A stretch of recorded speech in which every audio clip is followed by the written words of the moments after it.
As we know, this page is about phonemic awareness and vocabulary introduction. और इस page पर हम letter T की साउंड का तारुफ देंगे, लेटर टी का तारुफ देंगे और साथ साथ उसकी vocabulary बताएंगे. So the page title is Look Here, Talented Turtle and Letter T.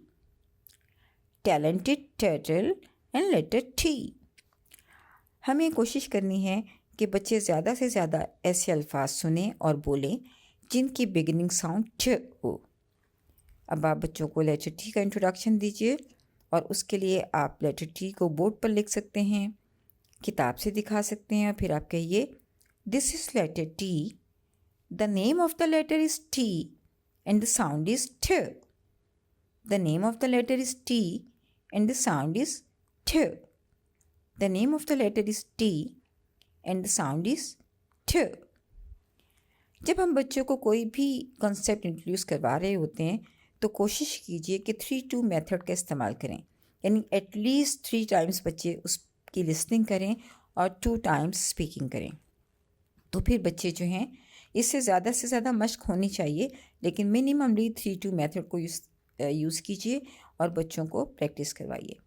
उसके बाद हम वोकैबुलरी इंट्रोडक्शन देंगे और हमारा जो मेथड है वोकैबुलरी इंट्रोडक्शन देने का वो हम राइम बच्चों को बताते हैं. बच्चों से कहिए कि वो बार बार उस राइम को पढ़ें, उस राइम को खेलते हुए ग्राउंड में या क्लासरूम में उस राइम को बार बार दोहराएं.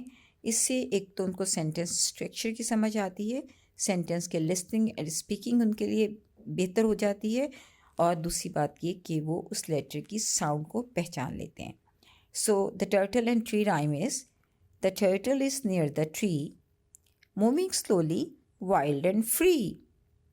The turtle is near the tree, moving slowly, wild and free. बच्चे इस तरह की राइमिंग सेंटेंसेस जो होते हैं उनको बहुत शौक़ से पढ़ते हैं, एंजॉय करते हैं और बार बार दोहराना पसंद करते हैं. हमने वोकैबुलरी इंट्रोडक्शन दिया, उसके बाद आप उनकी तस्वीरें दिखाइए बच्चों को और बच्चों को बताइए this is turtle, turtle, turtle. This is tree, tree, tree.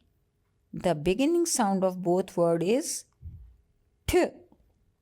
T turtle, t turtle, t turtle. T tree, t tree, t tree. इस तरह लेटर साउंड बताते हुए, लेटर नेम और उसकी शेप बताते हुए हमने पेज नंबर 88 को मुकम्मल किया.